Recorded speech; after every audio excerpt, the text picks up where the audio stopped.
Hello, everyone. This is going to be a very brief Mission Possible 6 training video equipping you with all of the information that you need in order to help lead Mission Possible 6. My goal is 12 minutes or less, so I don't want to take a lot of your time. So thank you for being willing to help and lead in this way. Let me just give a brief overview. Many of you have helped in Mission Possible before. Some of you have not. Basically, this is an evening that consists of small group time, large group time, both of those including Bible study, and a scavenger hunt. So the scavenger hunt is kind of the culmination of the evening. So you are going to be divided into 5 teams. There are 5 teams throughout the night, and I think we have 5 different leaders on each team. That's either an adult or students helping lead each team, and each team is going to have 13 or 14 children in them, so it should be a pretty good ratio, easy to keep up with. Teams are based on Greek letters: alpha, beta, gamma, delta, epsilon, and you will receive your team list. Of course, at the bottom of this training post is going to show you what team you are on, but we'll give you the list. I'll give you the list of kids on your team the night of, along with lots of all the information you need, any kind of allergies, medical information you might need for those kids. Basically, Mission Possible 6 is from 5:30 to 10:30, and when we first arrive at 5:30, it's going to be just kind of a hangout time, and then we are going to divide into teams. I will tell everyone what team they're on. We'll divide into different parts of the room in room 225, and then we will send you off to individual rooms for supper and small group time. So you'll eat supper together. It'll either be pizza or Chick-fil-A. Haven't made that final decision yet. As a team, kind of getting to know each other, because there's going to be a lot of kids from the academy at this. And you will also go through this small group time. So this is Mission Possible 3 small group time, but it's going to be based upon, the theme of the night is going to be prayer. And 3 Mission Possibles ago, Mission Possible 3 was on prayer as well. So a lot of the different elements is going to be the same, but the kids that were a part of Mission Possible 3 are now in the 7th grade. So none of the kids have gone through this one yet, but it's going to be a lot of information that we covered 3 years ago. Some of that might be familiar. But basically, as part of this, it's not going to be a lot for you to prepare. It's going to be looking at a few Bible verses and asking them some questions to get them talking about the subject of prayer. So what is prayer? How often do you pray? What are some times that you pray? Do you feel like prayer is important? So getting this topic introduced and getting their brains thinking about the topic of prayer. After that small group time, we go into large group time at 6:30, and this is where I will lead us in probably 1 or 2 songs, as well as a large group Bible study time.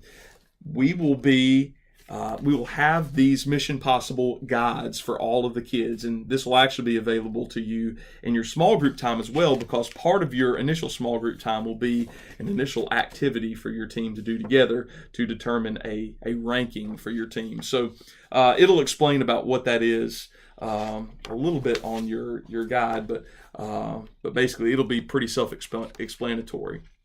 So there's also parts in this that you will do just to kind of assess their prayer life. So you'll do part of these in your small group time, but part of this is intended for large group time as well. And they'll have pens, and the intention is then to bring this into large group time along with their Bibles if they bring them, so that they can take notes. But if they don't bring their Bibles, I've got some of the scripture we're going to be going through as part of this booklet as well. So after that large group time, so basically for large group time, I just want you to sit with your team. So actually participate, sit among all the chairs and participate alongside them. After that, we will go into small group time number 2. This is a much more laid back time. This is where you will receive fake mustaches, and I've actually got a box of fake mustaches over here, and some eye black, where the kids and you as well will be allowed to gear up for the scavenger hunt we're about to go on. So there are lots of different mustache varieties on there, so you'll be able to choose from these. Just have fun with it. This is a part of the night where we are just allowing kids to be kids and adults to be kids in some senses as well. After that, we begin the scavenger hunt. So once we start that small group time, number 2, you are going to remain in your room with the door closed until you receive word from me that it's time to begin the scavenger hunt. I'm going to give you a little bit of information about the scavenger hunt without giving you too much information. Basically, you are going to be taking your team from location to location, figuring out clues as you go throughout the church campus. You are going to help lead your team through this. Part of the challenge is keeping them from wanting to run ahead of everyone else, because they will find that clue and they will want to just run as fast as they can to the next space. The whole intention of this is not to go as fast as you can, but to stay together as a team and have fun. Crawl, roll, sneak through the hallways and enjoy it. And I'll explain that as well, but just kind of wanted you to go into it with that mindset and knowing that it's not a race, it's not to see who can get done first, but stay together as a team and figure out these clues together. And it's going to take a little bit of corralling because they're going to be excited and want to run on to the next thing as soon as possible.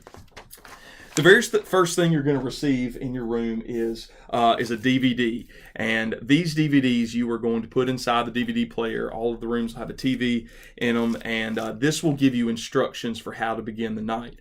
Part of these instructions are very important. I wanted to tell you specifically what to do.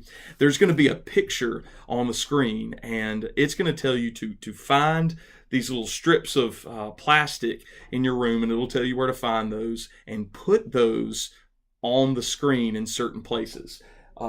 This is what you're going to find. These little strips of plastic. I wanted to show you what to do with these. This is a lot of different strips of plastic, and what you do is you just kind of peel up on these. They stick together. It's window cling material, so this will allow us to put things on the TV screen without damaging it. So basically, you're going to be putting these little strips of plastic above, right on top of shapes that are this same size inside the on the TV screen. So I didn't want you to be lost when you saw this thing. It's just a bunch of these strips stuck together. So that's what you're going to do with that. And it's also very important that you follow the instruction to, once you do that, you're actually going to pause the screen, and then you're going to leave the TV on and move on, and you'll actually come back to that a little bit later. But make sure you follow that instruction to pause the screen, and then you put these on, and then you leave the TV on as you go back. As you look for clues, part of the challenge in this first part is you're going to receive a clue, but you have to do this thing before you follow the clue. So just make sure your team follows the rules. They're going to be excited to go to where that first clue tells them to go, but make sure they take the steps in order. You are going to be looking for clues with your team's symbol on them. So this is alpha, beta, and it's backwards, gamma, delta, and epsilon. So this is a very important rule to remember. You can only take things that have your team's symbol on them. So if something comes inside an envelope with your team's symbol on it, then it is okay for you to take. Some things are going to need to remain where they are because all the teams have to use them. So be very conscious to only take with you the things that are inside the envelopes or that have your team's symbol on them. And anything you're taking with you, I'm going to give you a bag that you can put these things into. There will be a few things that your team will use and then you won't need them anymore, but you want to save them because we're going to use them in future years, and you can keep those in this bag with you. But for instance, in the sanctuary, you're going to be using some laser pointers. Don't take those with you. Don't take them off the wall and take them with you because all of the teams have to use that. So there's going to be laser pointers attached to the wall in certain places. You can use those by pushing the buttons, but leave those there because they don't have your team symbol on them, and everybody has to use those. So let me explain just a few of the things that you're going to be doing. Part of, as you're going through the scavenger hunt, and this will be explained on the DVD, you're going to be collecting wire pieces. And this will be something that you need later on in the scavenger hunt. But basically, they look like this, little pieces of wire, and they'll have a little piece of electrical tape on them. And those markings will be explained a little bit later. But you want to hang on to those, and so make sure you don't lose those. And you can even utilize that bag to keep up with those if you want to. All right. Trying to think of any specific things. There's one clue where you're actually going to use a strobe light as part of the registration form. I made sure to include a box if any child has struggled with epilepsy or seizures or anything to let us know. I haven't seen if that's the case for anybody, but if that is, just make sure they're away when you use that strobe light. And that would be another thing that you would need to leave there. You don't obviously take the strobe light with you.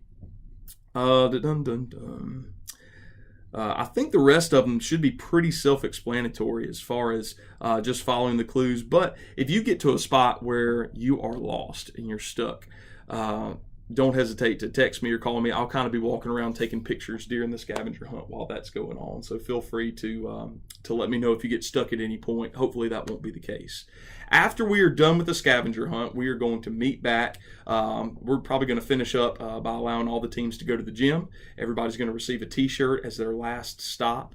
And then they'll go to the gym to wait on everybody to get done. Then we'll head upstairs for one last session. And you've got small group time number 3. And that's where you're going to be looking at one more passage of scripture. And then we're going to go into our final challenge in room 225 together. And that's when you're actually going to have a few special instructions. There's something you need to bring with you to that. But as long as you are careful to follow the instructions on the guide, you should be just fine.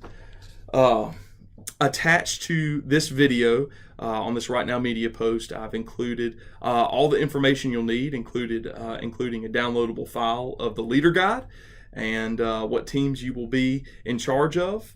And if you can plan on being there as close to 5:30 or maybe a little bit before, if possible, on Friday night, November 9th, that would be awesome. The more adults we have there right when we start or even before, the better. So just please keep these things in mind. Hopefully there won't be any issues or problems through the night, and hopefully this has given you the information that you need. And last of all, please pray. Please pray that God will open the hearts of these kids to understand His Word more, and that they will grow, that those that are saved would grow in the faith, and that those that are not would be pointed to Him. Right under 12 minutes, and signing off.